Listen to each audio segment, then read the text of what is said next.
Vous avez votre propre ange gardien divin qui vous a soutenu dans la création, que vous vivez en et à travers, et qui est avec vous.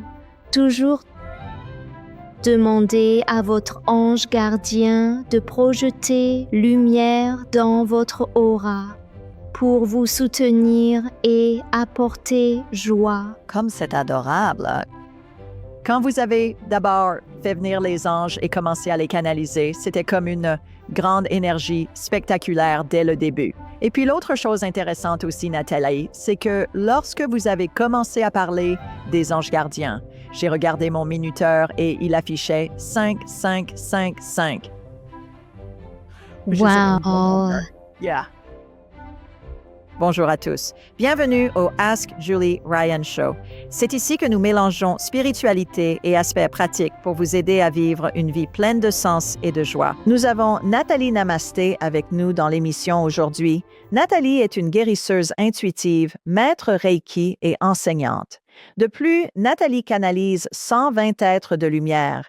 J'ai hâte d'apprendre qui ils sont et je demanderai à Nathalie de canaliser les messages qu'ils pourraient avoir pour nous. N'oubliez pas de vous abonner, de laisser un commentaire et de partager cet épisode avec votre famille et vos amis.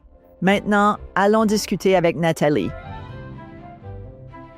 Nathalie, quel plaisir de vous avoir parmi nous aujourd'hui. Merci d'avoir pris le temps de nous rejoindre. Oh, c'est vraiment merveilleux d'être ici avec vous. Merci beaucoup de m'avoir invité. Oh mon Dieu, tout l'honneur est pour moi. Vous canalisez 120 êtres de lumière. Vous les avez comptés? Et qui sont-ils? Sont-ce des anges, des guides spirituels, Dieu lui-même, des êtres chers? Qui sont les 120 êtres de lumière? J'adore cette question. Eh bien, c'était quand j'avais environ 18 ans et je travaillais dans un café. Cette dame, elle était médium et elle pouvait lire l'énergie. Elle m'a tapoté sur le bras, m'a attiré à elle et m'a dit « Savez-vous que vous avez 120 êtres angéliques de lumière qui travaillent avec vous et que vous êtes venus ici sur Terre pour aider à l'ascension ?» Et tout commence par le yoga. Et quand elle m'a dit ça, j'ai ressenti une énergie et une lumière si forte traverser mon corps que c'était comme une évidence. Et tout à coup, j'ai eu comme un flash et j'ai pu voir que tout le temps, tout au long de ma vie, il y a eu ces êtres à qui je parlais et avec qui je communiquais. Et elle a en quelque sorte juste confirmé cela et l'a consolidé pour moi. Donc, moi. Oui, ce n'est pas vraiment moi qui ai inventé ça. J'en avais 120 précisément. C'est elle qui me l'a dit. Et puis, ce fut un grand oui très net. Et puis, à partir de là, donc ce sont des êtres angéliques. Ils ont une très haute fréquence et je n'entends pas genre des voix ou des accents différents. Je sais, j'entends surtout des fréquences, donc la pièce monte très haut ou entre dans un état, ce sera comme un. Ça ressemble à être sous l'eau. C'est ce qui se passe. Et puis je sais, genre, le son. Et comme étouffé? Oui, et ça peut n'arriver qu'à une seule oreille. Et puis, j'ai genre des picotements et la chair de poule sur tout le corps. Donc, je peux entendre et sentir et voir. Je peux réellement voir avec mes yeux physiques. Et ces êtres de lumière, ils flashent parfois comme une lumière blanche ou une lumière de couleurs différentes. Et au début, je pensais que j'étais folle parce que c'est quoi tous ces flashs? Genre, est-ce que j'ai un problème aux yeux? Mais j'ai une très bonne vue et je vois de plus en plus au-delà de cette dimension.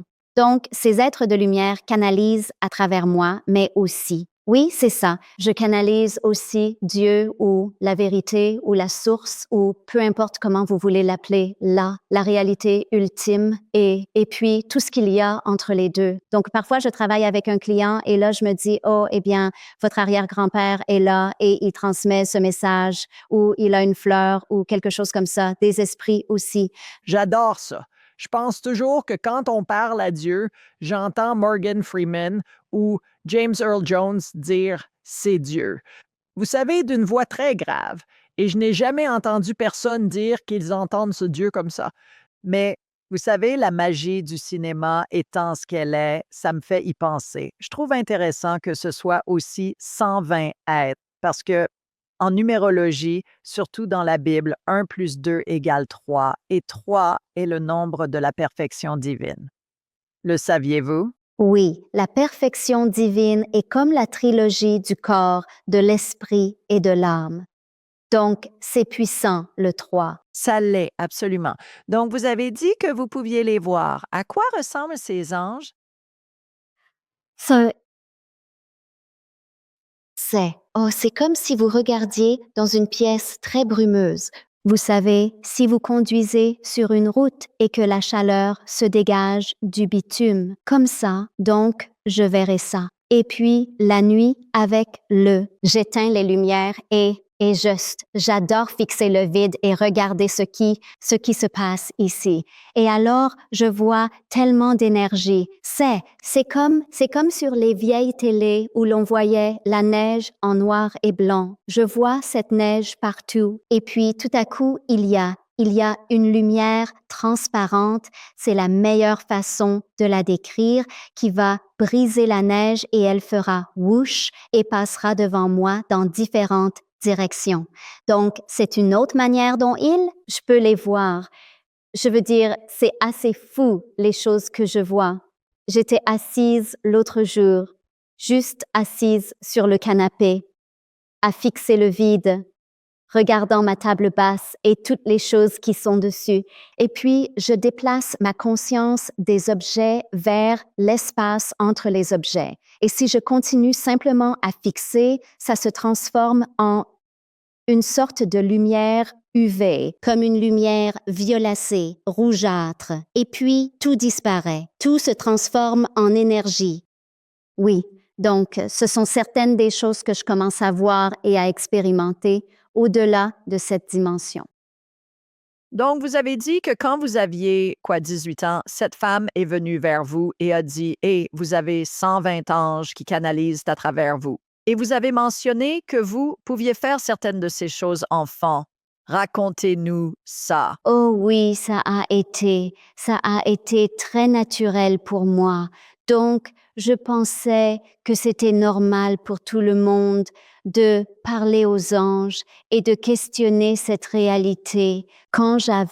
Je crois que j'avais environ 5 ou 6 ans, j'ai posé une question que j'aime toujours poser à ce jour et c'est: s'il n'y a pas tout ça, qu'y a-t-il? Quelque chose se passe quand on pose une question comme ça. Et donc, ce que j'ai commencé à sentir et à expérimenter, c'était une passerelle.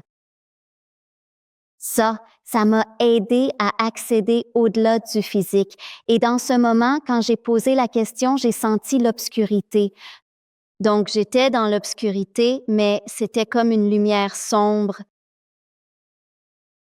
C'était chaleureux, aimant. Je me sentais chez moi en paix. Et je savais juste ça, c'est la vérité. Et j'ai l'impression que c'est une vibration, c'est un sentiment, c'est un savoir intérieur qui me guide toujours pour me retirer doucement, de vivre dans le rêve créé par le mental et de continuer à revenir à la maison, dans le silence et l'immobilité vers Dieu. Et ça arrive de plus en plus. Je veux dire, l'autre jour encore, c'était une expérience tellement intéressante. Je me suis préparée à manger assise à la table. J'ai réalisé que je n'avais pas de mental.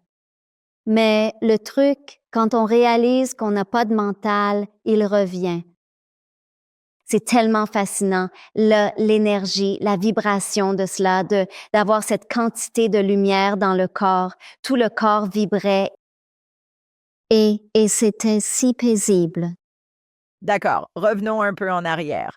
Tout d'abord, qu'est-ce que ça faisait quand l'énergie vibrait dans votre corps? Vous sentiez-vous excitée? Vous sentiez-vous anxieuse? Aviez-vous l'impression d'être un peu tendue ou vous sentiez-vous en paix à ce moment-là? Parce que ça m'est arrivé tellement de fois et que je m'y suis habituée. J'ai ressenti ce sentiment de je suis à la maison en paix. Oui, très aimant, mais je peux vous dire que j'ai dû traverser de nombreuses nuits noires de l'âme où on pourrait les appeler la mort de l'ego ou, vous savez, affronter les couches du mental et l'anxiété et la dépression pour arriver à ce niveau où je suis capable d'être à l'aise avec cette quantité de courant dans le corps. Parce que quand j'étais plus jeune et que ce sentiment venait, je pensais que j'étais juste anxieuse ou mal à l'aise d'être dans ce monde. J'aime passer beaucoup de temps à équilibrer ça et à passer du temps seul, juste avec les anges ou en silence. Oui, donc ça a vraiment pris des années pour devenir à l'aise et ne pas avoir peur de l'obscurité et de cette fréquence incroyable qui l'accompagne. Et, et du vide. C'est très, très vide. Il y a une sensation dans le plexus solaire, la zone du diaphragme où l'ego communique. Il envoie beaucoup de signaux et on s'y habitue tellement parce que ça nous motive et ça. Et on s'y identifie et on pense, d'accord, c'est un sentiment auquel on est habitué. Et ça veut dire genre, oh, je dois faire ci ou je dois éviter ça. Et j'ai de plus en plus accueilli ce sentiment. Et sans questionner, juste en le laissant être là. Et plus je l'ai laissé être là, moins il est intense. Il n'a plus le contrôle. Et je ne peux pas dire que ce sera toujours comme ça parce que c'est le cheminement et le cheminement fait partie, vous savez, de cette exploration et de l'expérience quotidienne. Mais pour l'instant, en ce moment, alors que nous avons cette conversation, ça ne me force pas à agir par peur, ce que ça faisait depuis, eh bien, toute une vie. La peur est une basse vibration. Donc, c'est plus difficile. C'est mon expérience. J'aimerais avoir votre avis. C'est plus difficile pour l'esprit de communiquer sur les basses vibrations parce que j'appelle ça les canaux. Je me sens mal parce que les esprits sont pur amour. Et c'est une. L'amour est une immense, très, très, très haute vibration. Donc, c'est intéressant. Quand vous êtes dans cet espace noir, pensez-vous que est-ce un portail? Est-ce un trou de verre? Est-ce un lieu? Est-ce que ça vous mène ailleurs? Êtes-vous immobile? Bougez-vous? Que se passe-t-il là? Le vide, rien. Il y a le néant. Et là-dedans, je suis ici, très, très présente. Ici et maintenant, dans cet instant, le seul instant qui existe, le mental devient même pas curieux. Je sens qu'il est inexistant.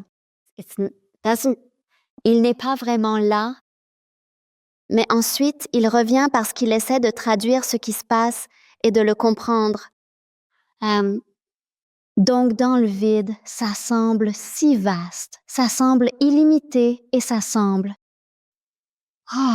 J'ai l'impression que le voile du mental ne peut plus me garder prisonnière. Je ne suis pas Nathalie. C'est un personnage qui est joué et pleinement apprécié, mais ce n'est pas moi. Et donc, j'ai l'impression que je reviens à ce que nous sommes vraiment, Dieu, la source, l'unité.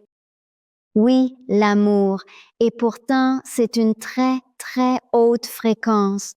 Donc, la lumière sombre, la plus haute des fréquences que, en ce moment, je peux incarner. C'est vraiment intéressant que vous parliez des fréquences de lumière sombre parce que la plupart d'entre nous, les humains, pensons à l'obscurité comme une basse fréquence et à la lumière comme une très haute fréquence. Et d'après les histoires que j'ai entendues, ces, excusez-moi, 30 dernières années, les gens voient la lumière. Vous êtes la première personne à qui je parle qui évoque le fait d'être simplement dans l'obscurité et de ressentir la chaleur, le confort et l'appartenance et tout ça dans l'obscurité. Que pensez-vous qu'il se passe? Êtes-vous à une vibration plus haute que d'autres qui voient lumière brillante? Ça se manifeste différemment pour vous. Pourquoi pensez-vous que votre expérience est si opposée à celle de tant de gens qui ont eu des expériences de mort imminente et ont fait l'expérience de l'au-delà? Hmm. Je vais juste canaliser ceci pour permettre que ça coule. Qu'est-ce que j'expérimente?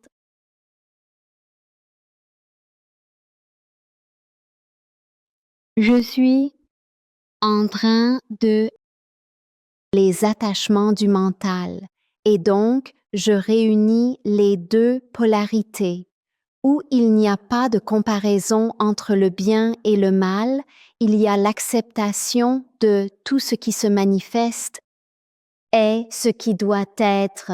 Il y a un profond confort avec la lumière et l'obscurité. Et donc, je suis capable de traverser cela. Ça pourrait être un portail, un passage ou une porte sans porte. C'est ce que je ressens. En fait, il n'y a jamais rien, pas de porte.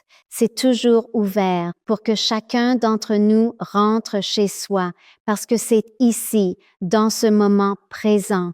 Et donc, en acceptant et en permettant à tout d'être tel que c'est, sans s'attacher ni résister. Je suis bien dans l'obscurité et la lumière, et ainsi elles se rejoignent, et je ressens comme, en remarquant de nombreuses polarités, ça se rejoint, se rassemble, c'est dans le même champ en même temps.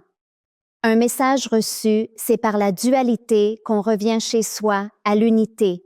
C'est aussi par la dualité qu'on peut vivre cette incroyable expérience créée par le mental. Donc c'est ça, c'est par le mental que nous commençons à imaginer et à créer. Et puis c'est aussi par le mental que nous réalisons que ce sont toutes des créations et que ce n'est pas la vérité ultime de ce que nous sommes. Donc on peut l'utiliser pour sortir dans une sorte d'évolution macrocosmique et on peut l'utiliser pour revenir à Dieu dans une évolution microcosmique. Donc oui, j'ai l'impression. Et je deviens plus à l'aise avec le fait de permettre ce qui amène l'obscurité et la lumière. J'entends que c'est une sorte de portail pour toi. L'autre chose que j'entends, c'est que ces téléchargements divins me viennent à l'esprit, Nathalie. C'est que j'entends, eh bien, un astrophysicien va dire que le noir absorbe la lumière. La lumière n'absorbe pas le noir absorbe la lumière. Oh, intéressant. Et puis l'autre chose que j'entends aussi, c'est que quand tu fais ça, tu élèves ton niveau vibratoire et ça t'aide à rester concentré pour ne pas être distraite par le mental. Parce que le mental, les pensées n'ont pas de sens tant qu'on ne leur en attribue pas un. Donc, quand tu arrives à cesser tes pensées, et c'est tout l'objet de la méditation, c'est de trouver cet espace entre les pensées. Toi, on dirait que tu fais ça depuis longtemps. Donc, tu as pu peut-être allonger ou étendre l'espace entre les pensées. Grâce à beaucoup de pratiques, je suppose bien, tu sembles vraiment à l'aise. Oui, beaucoup, énormément, oui, toute cette vie. Donc, tu peux accéder, je viens d'entendre que tu accèdes à un portail. Qui sonne comme la vérité. J'ai la chair de poule du sommet de la tête jusqu'en bas. Moi aussi, oui. Intéressant. D'accord. Revenons un peu en arrière. J'aimerais vraiment que tu canalises un message pour nous tous de la part de tes anges, s'ils veulent discuter avec nous ici dans quelques minutes. Mais d'abord, quand tu as commencé à vivre ça, enfant, qu'est-ce que ta famille en pensait? Est-ce que tu viens d'une famille spirituelle? Leur en as-tu parlé? Tu as dit que tu pensais juste que c'était normal. Oui, et c'est intéressant parce que ma mère me laissait partager tout ce qui m'arrivait jusqu'à un certain point. Et puis, elle devenait très effrayée et craintive et elle voulait que genre, pris Jésus et, genre, à sa manière, à elle. Et donc j'étais ouverte à écouter ce qu'elle disait. Et je suis aussi née juive, donc j'ai appris la tradition juive et les pratiques. Et je n'ai jamais vraiment tout compris. Oh, comme quand on priait et priait en hébreu, et je ne suis pas très douée pour les langues. Et c'était plus le sentiment. Donc ça a toujours été le sentiment, comme un profond sentiment intérieur de connexion à Dieu. Et donc, on m'a permis d'être moi-même dans ma famille. Mon père, maintenant, ces temps-ci, chaque fois que je le vois, il me dit « Oh, dis-moi la couleur de mon aura et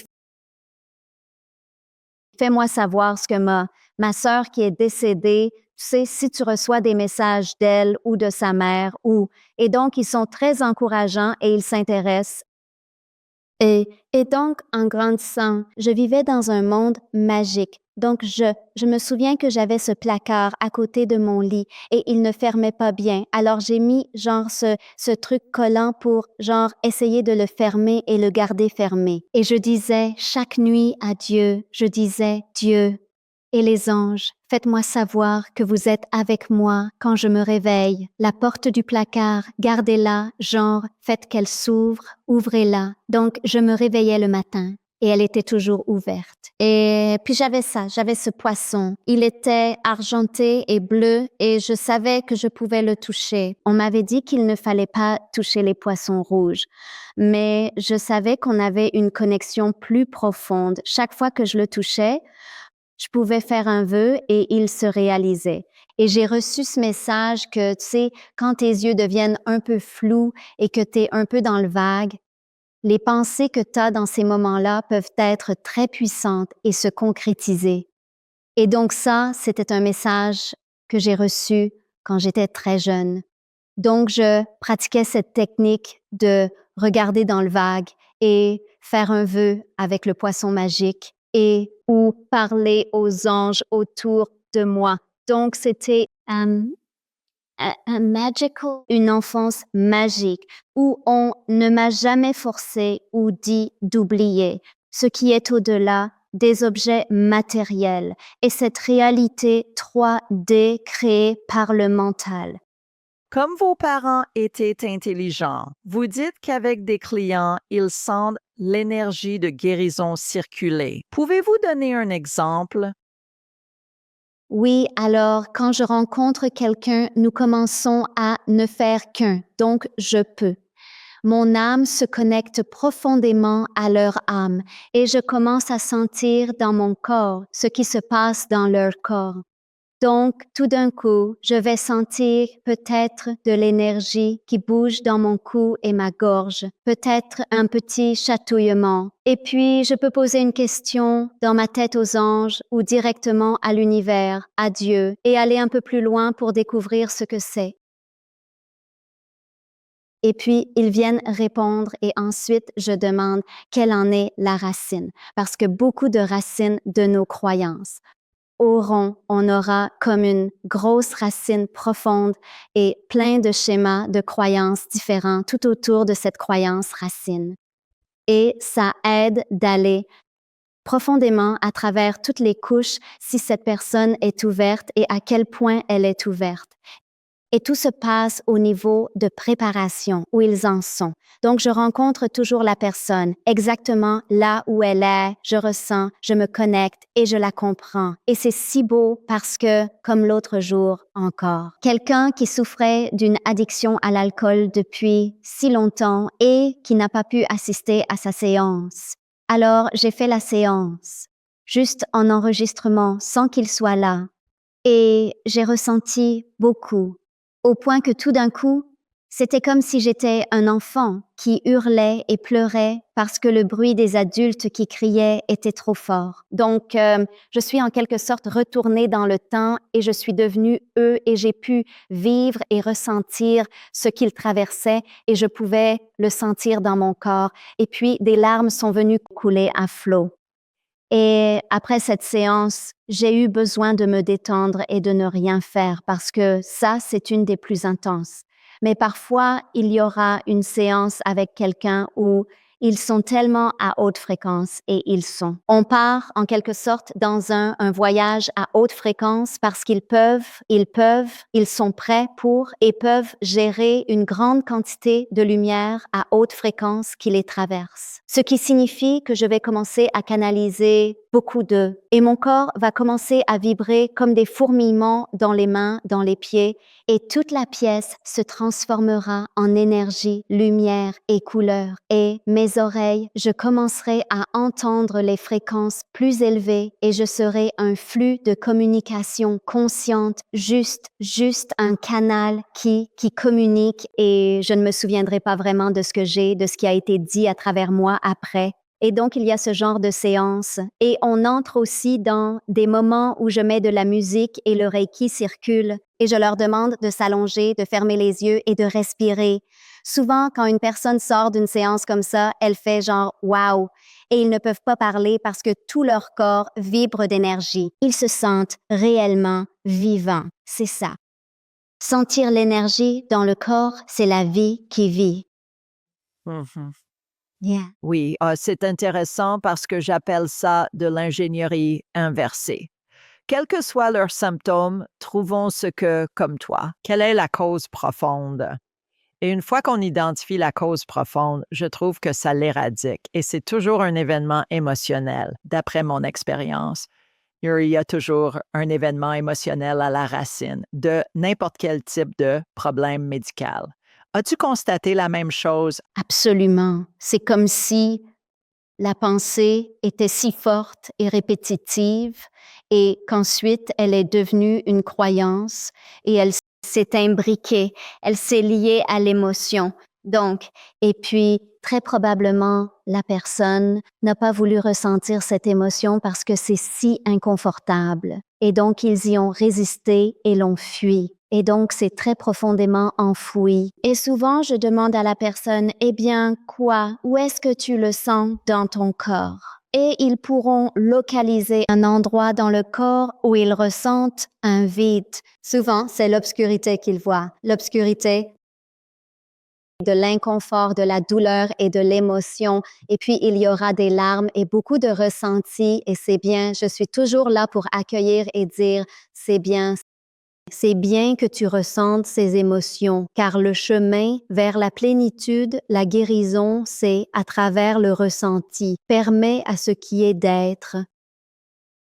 Quand il n'y a plus de résistance, tu traverses ces couches. C'est comme des couches qui encroûtent un magnifique cristal. À l'intérieur se trouve Dieu, ton vrai toi. Et donc, oui, tu les libères et naturellement, tu te sens tellement plus légère.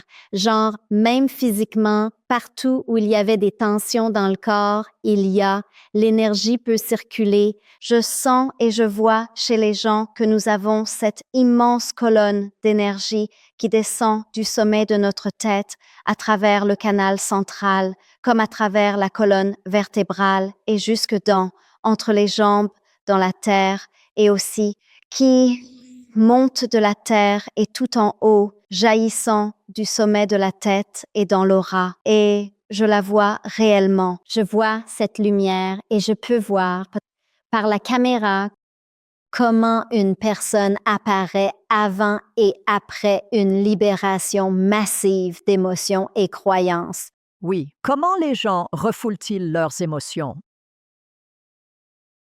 Une manière, c'est même d'avaler. Comme maintenant, je suis là. Tu as une émotion, comme par exemple, c'est le feu, une colère brûlante, et on t'a dit que tu n'as pas le droit d'être en colère. En colère, la colère est une mauvaise émotion. Donc, jeune, c'est genre, d'accord, et tu ravales et ça la refoule. Et une autre manière, c'est quand on y résiste en s'attachant à d'autres choses comme s'attacher au bonheur. Avoir la croyance qu'on est censé toujours être heureux et souriant et être la meilleure personne et c'est très difficile à faire. Et ce n'est pas ce que nous sommes venus faire ici. Nous ne sommes pas ici pour être heureux. Nous sommes ici pour être humains, pour expérimenter toutes les émotions sainement. Une manière saine, c'est permettre à ce qui est d'être. Et donc, oui, s'attacher au bonheur bloque toute autre émotion inconfortable de plus basse fréquence. La fuir et s'occuper en faisant d'autres choses. Donc, tu commences à sentir quelque chose d'inconfortable monter en toi et tu te dis, d'accord, je ne vais pas accorder de temps à ça. Je vais travailler. Ou donc, on se distrait tellement. C'est une façon d'éviter ces émotions inconfortables. Et je pense que nous le faisons tous, surtout dans notre monde moderne, avec toutes les distractions que nous avons à portée de main, avec nos téléphones et nos ordinateurs et nos télés intelligentes et toutes les façons dont nous pouvons communiquer. Et mon Dieu, rien que les services de streaming. Les gens disent, eh bien, tu as regardé ça, tu as regardé cela. Je me dis, il y a tellement de choses à regarder. Non, je n'ai pas vu ça. Le temps dont je dispose pour regarder quelque chose est très limité. C'est un divertissement et j'essaie de le faire tous les jours, mais je ne veux pas regarder de scènes sanglantes ou violentes pendant ce temps. Je veux regarder quelque chose qui soit inspirant et amusant et beau et qui me fasse me sentir bien. Et heureusement, mon mari regarde toutes ces autres choses quand je ne suis pas là. Donc, ça m'arrange bien. Quand vous travaillez avec quelqu'un, vous dites que vous recevez des messages pour cette personne. Pouvez-vous nous donner un exemple du type de message que vous pourriez recevoir pour quelqu'un? Est-ce quelque chose qui est peut-être émotionnel? Est-ce que ça concerne un autre membre de la famille? Concerne sa santé? Ça peut être tout ça. Oui, c'est complet, c'est la personne dans son intégralité. Donc, je vais voir des vies antérieures qu'ils ont vécues. J'ai eu une cliente qui avait eu mal à l'épaule gauche toute sa vie et je ne le savais pas. C'était notre première séance et j'ai soudainement été projetée dans une vie antérieure et j'ai vu un accident où son bras avait été arraché et je l'ai dit. Et elle n'était qu'émotion et larmes, beaucoup de larmes. La cliente ressent ça quand elle reconnaît la vérité. Des vies antérieures aux ancêtres, je fais aussi guérison ancestrale générationnelle. Tout à coup, ma pièce se remplit. On aura une lignée qui va arriver et ils voudront partager et parler de ce qu'ils ont vécu quand ils étaient sur Terre. Et si on peut nettoyer cette fréquence de la lignée ancestrale, ça... Et ensuite, je peux localiser où ça se trouve dans le corps de la personne, de ma cliente. Je peux voir où c'est dans le corps et ensuite, je pourrais dire, donc physiquement, et puis l'émotion qui va avec. Donc, je vais ressentir l'émotion avec eux et je verrai des couleurs, sachant ce que la couleur signifie, le message que la couleur signifie. Et oui, donc c'est tout ça. J'essaie juste de percevoir les êtres chers qui sont décédés et les anges et leurs guides. Leurs guides viendront et partageront leur nom ou leur énergie ou une chanson ou, enfin, je ne chante pas, mais ça passera. Oui, donc je suis ouverte à tout, peu importe la profondeur et jusqu'où ils sont prêts à aller.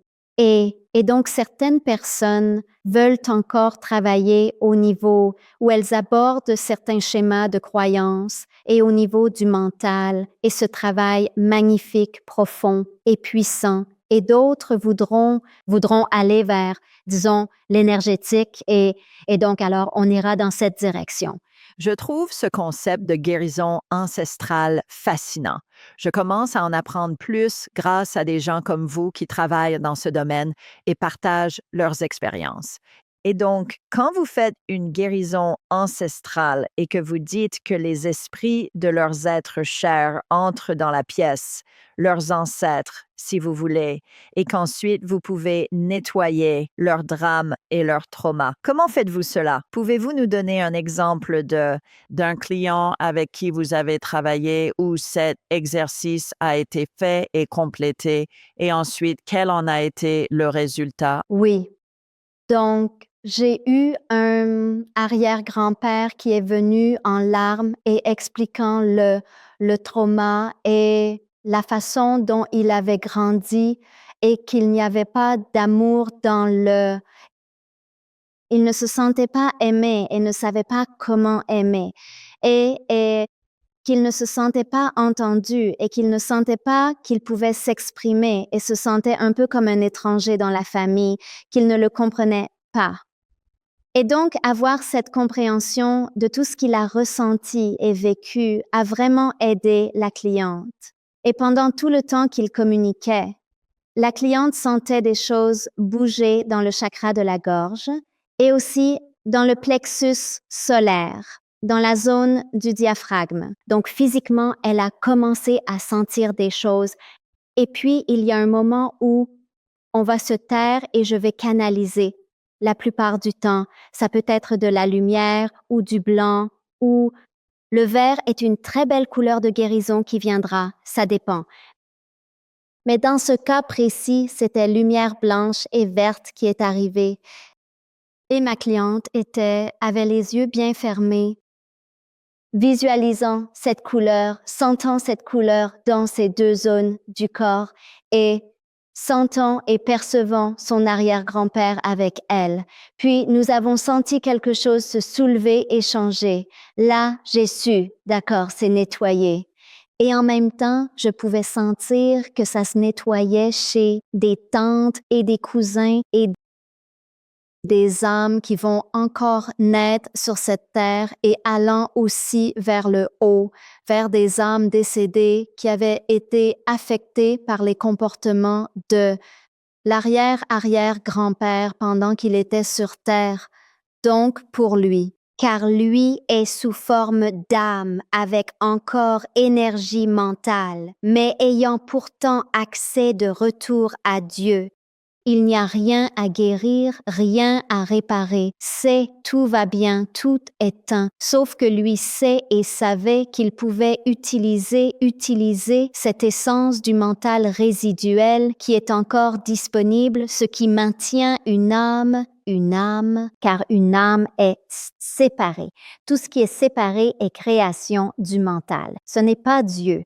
Dieu est intégré, est unicité. Et donc, à partir de ce niveau, il pouvait communiquer avec moi et travailler avec nous pour que nous puissions apporter plus de lumière à ce schéma qui s'est manifesté chez tant de membres de la famille.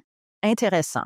Eh bien, et je trouve fascinant aussi que vous parliez de voir beaucoup d'énergie verte alors que le chakra du cœur est vert. Quand j'ai commencé à apprendre ces choses, je pensais, eh bien, le chakra du cœur va être rouge, bien sûr, l'amour de la Saint-Valentin, n'est-ce pas? C'est toujours représenté en rouge. J'ai été vraiment surprise quand j'ai appris qu'il était vert. Et vous voilà en train de parler de toute cette énergie verte qui est l'énergie d'amour du cœur, ce qui est vraiment, oui, vraiment intéressant.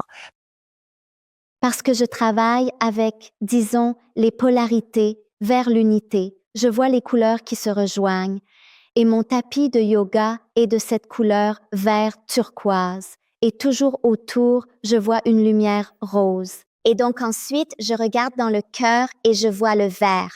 Puis tout au fond, il y a cette lumière rose, l'amour de soi, compassion, compréhension et fréquence d'acceptation. Vous voyez? Hein? J'ai une collection de broches et de colliers anciens. Certains appartenaient à ma grand-mère, à mes deux grands-mères. Certains à ma mère, d'autres à mes sœurs. J'ai aussi une sœur au ciel, probablement. Elles prennent sûrement le thé ensemble en nous regardant discuter. Et j'en ai quelques-uns qui ont ce qu'on appelle des pierres de lune, ce qui est très ancien. Je ne sais pas si vous en avez déjà vu. Je veux dire, j'ai des broches qui ont plus de 100 ans avec des pierres de lune et elles sont vertes en surface. Et puis quand on la bouge, il y a un rose irisé à l'intérieur. Ça m'a fait penser à ça quand vous parliez justement de la façon dont vous regardez dans le chakra du cœur et qu'ensuite il devient rose à l'intérieur. N'est-ce pas fascinant? Oui, oui, je peux réellement sentir cette fréquence pendant que vous en parlez. L'énergie pierre de lune. Ouais, ouais, c'est très différent et ça rend différemment à la caméra qu'en personne parce que quand on bouge cette pierre de lune, comme sur ces broches que j'ai, elle prend un aspect différent. On dirait ça peut ressembler à un bijou totalement différent, ce que je trouve fascinant aussi. Oui, quand vous vous connectez énergétiquement avec un client, que se passe-t-il? Vous dites, d'accord, allongez-vous, fermez les yeux, restez immobile. Sont-ils sur Zoom avec vous, vous regardant à la caméra? Quel est le processus que vous suivez pour vous connecter avec quelqu'un? Et combien de temps cela prend-il? Et doivent-ils faire quelque chose avant que vous ne vous connectiez avec eux?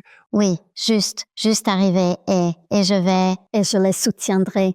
Et j'ai l'impression qu'il n'y a pas de guérisseurs et de personnes guéries. Il y a juste une présence et une unicité et un désir et une intention. Et donc, on se rencontre par vidéo et je les vois et on discute et ça va en quelque sorte couler tout seul. Je leur demanderai ce qu'ils ont en tête, ce qu'ils ont sur le cœur, ce qui les a amenés à la séance aujourd'hui. Et on les laissera simplement. On les laissera parler. Et pendant qu'ils parlent, je reçois des informations, des téléchargements. Donc, j'écris pour ne rien manquer du tout.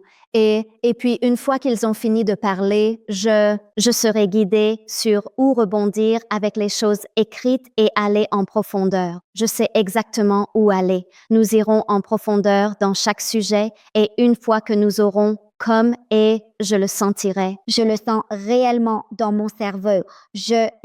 Mon cerveau ne sera pas, je ne sais pas le décrire, mais il y a une sensation et je saurai, tant que cette sensation n'est pas partie, qu'il y a plus, qu'il faut aller plus profond, plus profond. J'utilise beaucoup mon cerveau quand je fais ça. Et puis, alors ensuite, on arrivera à un point où je reçois ce message comme un cercle. Toute la discussion est terminée, toute la canalisation, ils en ont beaucoup reçu et souvent à ce moment-là, beaucoup d'émotions peuvent surgir et c'est comme s'ils avaient beaucoup la chair de poule et l'énergie bouge déjà.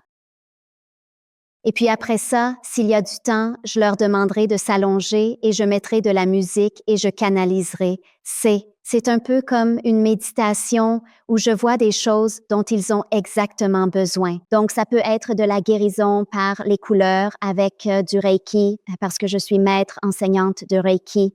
Donc, ça peut aussi être un certain cristal qui va se manifester ou un message des anges ou une affirmation que je dois placer dans une certaine zone de leur corps où je verrai une énergie bloquée dans une certaine zone et j'irai là et je commencerai à l'extraire ou je la brûlerai avec la flamme violette de transmutation.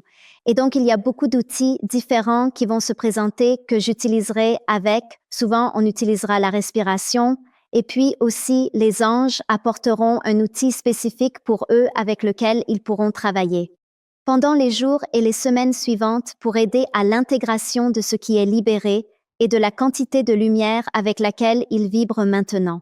Et ensuite, je les ramènerai et les placerai dans une belle bulle de lumière protectrice. Et donc, c'est une méditation avec du Reiki et des couleurs et des cristaux et des énergies. Et c'est un voyage. Est-ce que vous trouvez que lorsque vous injectez est le mot qui m'est venu à l'esprit quand vous injectez ces fréquences plus élevées à vos clients, qu'il leur faut du temps pour pouvoir résonner avec cette fréquence ou sont-ils capables de l'accepter et de la maintenir à la fin de la séance avec vous? Parce que c'est toujours adapté à ce pourquoi ils sont prêts. Ça s'intègre déjà pendant la séance. Et parce que je peux contenir beaucoup, je peux créer un grand espace pour eux, je suis comme un ange qui les enveloppe de ses ailes et les aime simplement et les voit pour qui ils sont vraiment, qu'ils commencent à se voir pour qui ils sont vraiment. Donc, la partie acceptation s'ancre avec amour, ça s'ancre profondément. Intéressant. Je trouve la même chose aussi pour la plupart qu'ils ne vont pas venir à nous s'ils ne sont pas prêts et ils ne sont même pas conscients qu'ils sont prêts pour une une mise à niveau vibratoire, mais ils en recevront une car l'Esprit travaille à travers nous pour les aider à se guérir. Je crois que personne ne guérit personne d'autre. Nous sommes juste les aidants. Nous sommes les facilitateurs pour les aider à se guérir eux-mêmes. Vos anges ont-ils un message pour nous tous qui écoutons et regardons? Oh, quoi? J'ai reçu un oui, oui, oui tellement fort. Donc, je vais prendre un moment pour respirer et laisser entrer pleinement l'espace.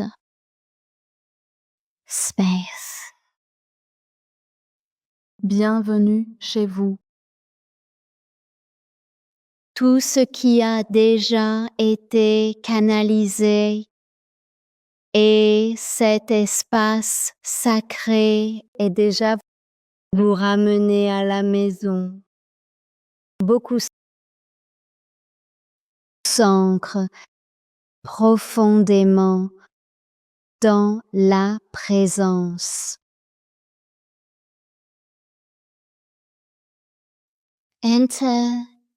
Entrez plus profondément par le portail de votre cœur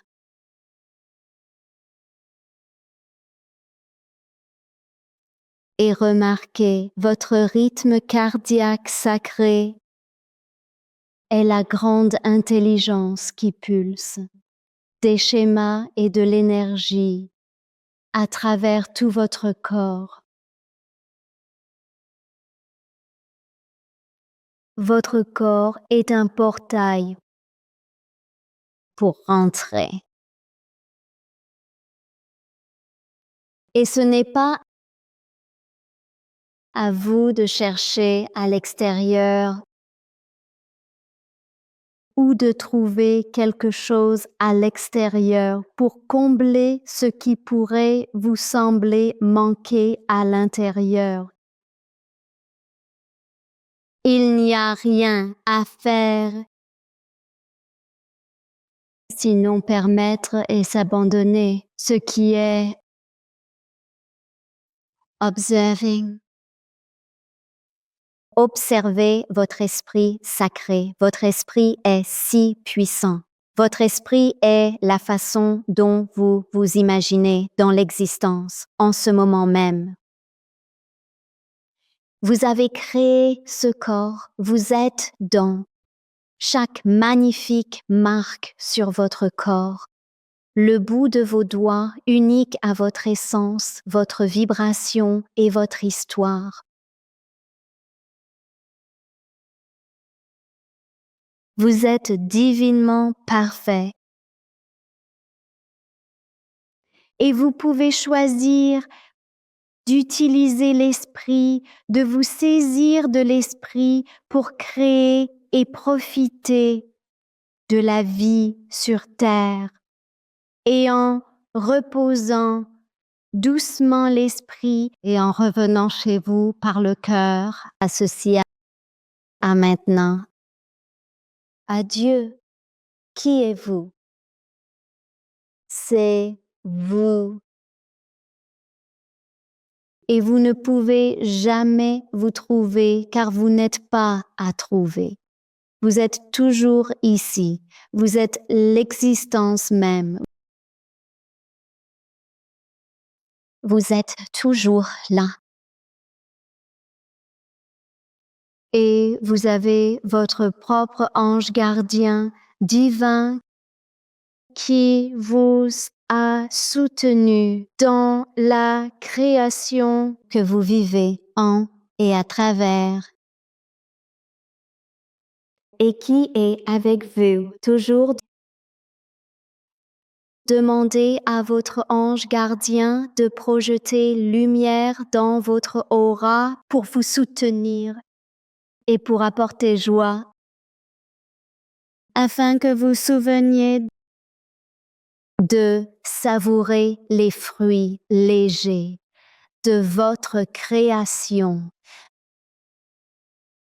même dans les moments les plus sombres.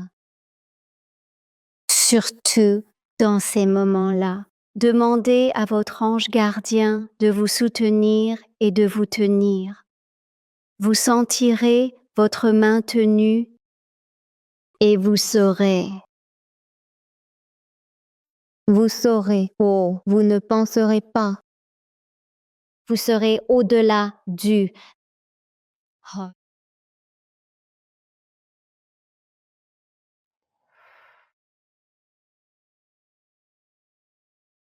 N'est-ce pas merveilleux? Quand vous avez fait venir les anges et commencé à les canaliser, mon cœur s'emballait. Il battait très vite et puis il s'est calmé, vous savez, après que vous ayez parlé quelques secondes.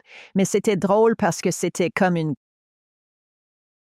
grosse énergie spectaculaire dès le départ. Et donc, c'était intéressant. Et puis, l'autre chose intéressante aussi, Nathalie, c'est que lorsque vous avez commencé à parler des anges gardiens, j'ai regardé mon minuteur et il affichait 5, 5, 5, 5.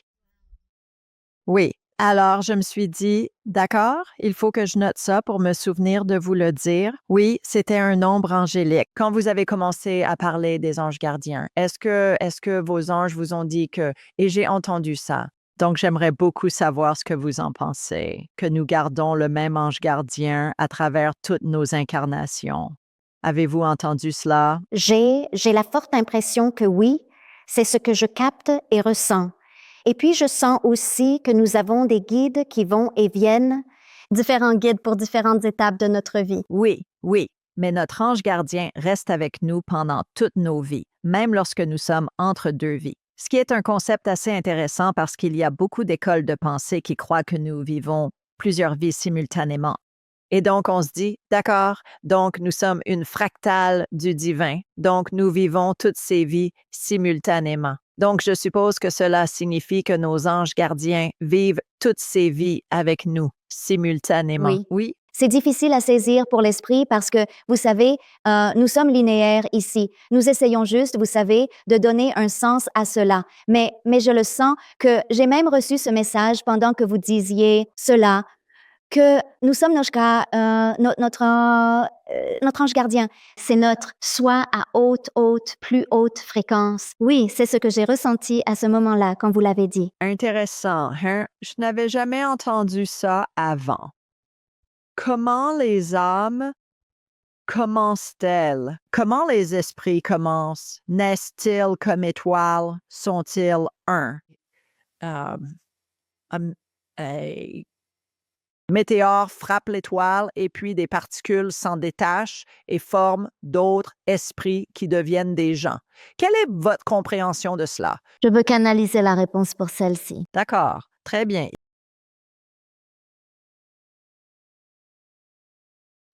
Il y a l'unité de Dieu et il y a une pensée. Et c'est comme une étincelle. C'est comme une friction de quelque chose maintenu ensemble et puis une fréquence polaire, une boîte d'énergie différente et puis là où une âme est créée, c'est ce que je vois. Donc, c'est ce que je captais aussi, que c'était comme une étoile. Si elle est frappée par un météore ou quelque chose et que l'étoile explose, il y a tous ces petits morceaux de l'étoile qui forment tous différents morceaux uniques de l'étoile et ce sont des fractales de l'étoile originelle, comme nous sommes des fractales du divin. Mais qu'est-ce qui cause l'étincelle?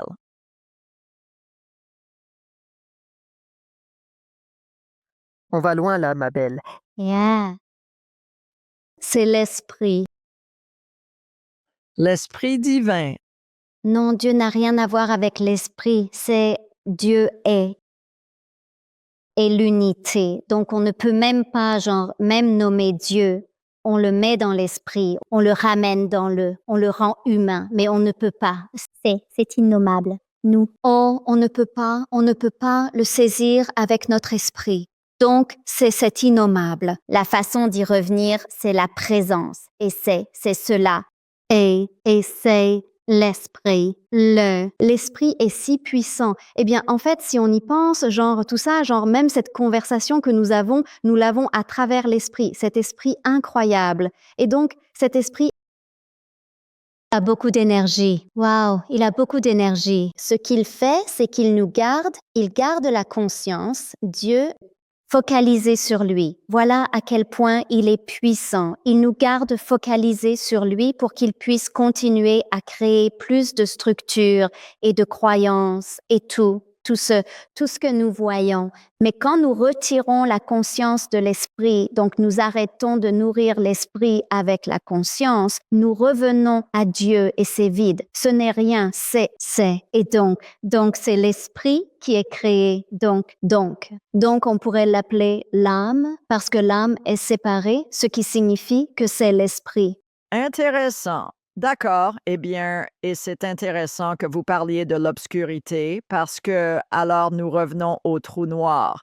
Et est-ce un portail vers quelque chose? Et des recherches récentes que j'ai lues, des scientifiques ont pu voir à l'intérieur du noyau d'une cellule humaine et c'est un trou noir. Vous adorez ça.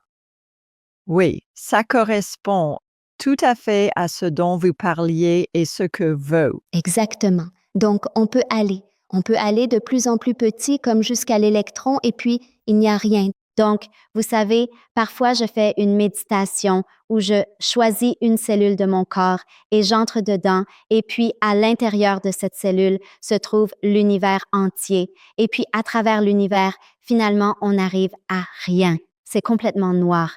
Difficile à comprendre pour nos esprits humains, car on pense toujours, d'accord, il doit y avoir particules de lumière ou quelque chose. Mais le fait que ce soit l'obscurité et cette source, comme mentionné, c'est. Vous êtes la première personne à qui j'ai parlé qui parle de ça. Oui, c'est juste noir, c'est juste vide de tout. Quoi que ce soit, fascinant. La plus grande peur de l'esprit, c'est l'inconnu. L'esprit veut continuer à savoir car tant qu'il se connaît, nous sommes, existons. Nous existons là où, c'est comme ça. Et donc, si l'esprit n'existe plus, si c'est. Si nous sommes dans l'inconnu et qu'il n'y a pas d'esprit là, alors qu'y a-t-il? Il n'y a rien. Et c'est noir complet. Mais c'est tellement libérateur, ça vaut tellement la peine de traverser les nuits noires de l'âme et de traverser ses émotions et d'enlever les couches parce que ce néant dont nous avons si peur est tout. C'est Dieu, c'est la maison, c'est si confortable.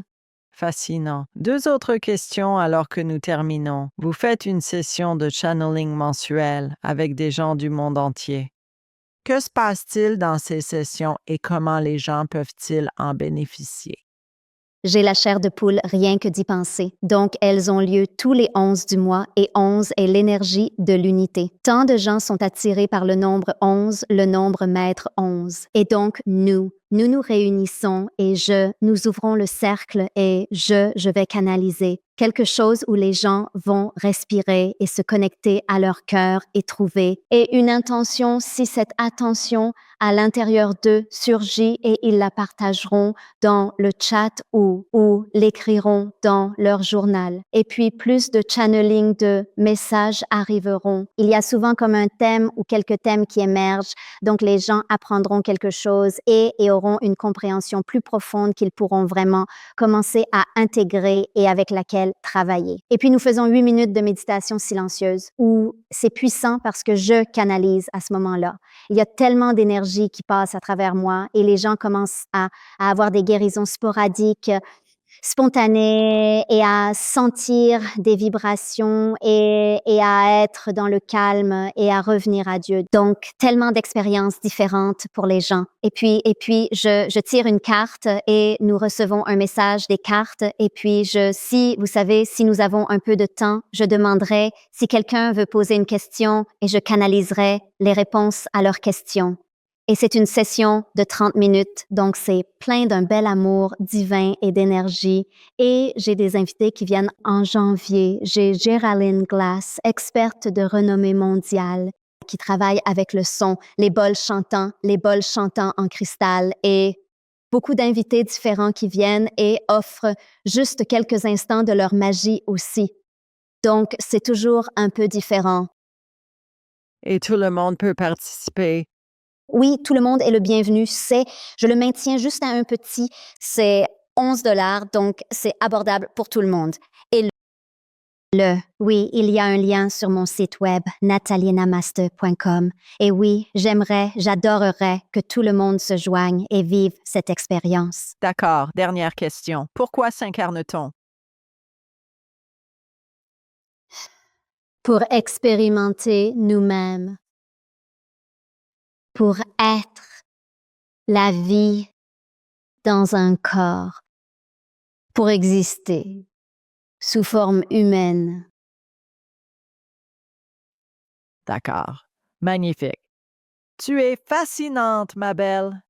Si adorable. Ton énergie est si Hillary est délicate en même temps. Ce qui est intéressant, parce que ça sonne comme un oxymore, n'est-ce pas? Tu as vraiment une énergie puissante et elle est délicate en même temps.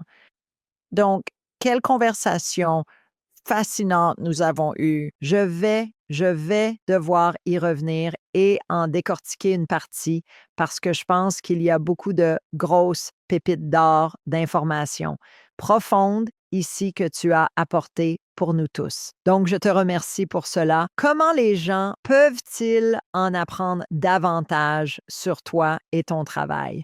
Eh bien, moi, mon YouTube est un endroit que les gens adorent vraiment parce que je canalise des messages et de l'énergie, des mises à jour énergétiques mensuelles. Donc, c'est Nathalie Namaste Healer. Et sur mes Instagram aussi, j'adore je suis tellement inspirée, ce qui est un afflux d'esprit, et puis j'appuie vite sur enregistrer et je partage des aperçus et des sagesses. Et c'est Nathalie Namasté avec un tiret bas à la fin. Et puis oui, mon site web natalienamaste.com. Donc juste contactez-moi. Je suis complète pour les sessions individuelles, mais j'accueille les gens pour mes groupes. J'enseigne le Reiki niveau 1 en janvier. Et oui, venez rejoindre les groupes parce que plus nous unissons, plus l'énergie circule. Je peux sentir que l'effet d'entraînement de la lumière s'étend énormément. Absolument. Eh bien, merci d'avoir pris le temps de vous joindre à nous et merci d'avoir amené vos amis anges avec vous également et tout le monde. En attendant, nous vous envoyons beaucoup d'amour depuis notre cher Alabama et du Nicaragua où se trouve Nathalie. On se voit la prochaine fois.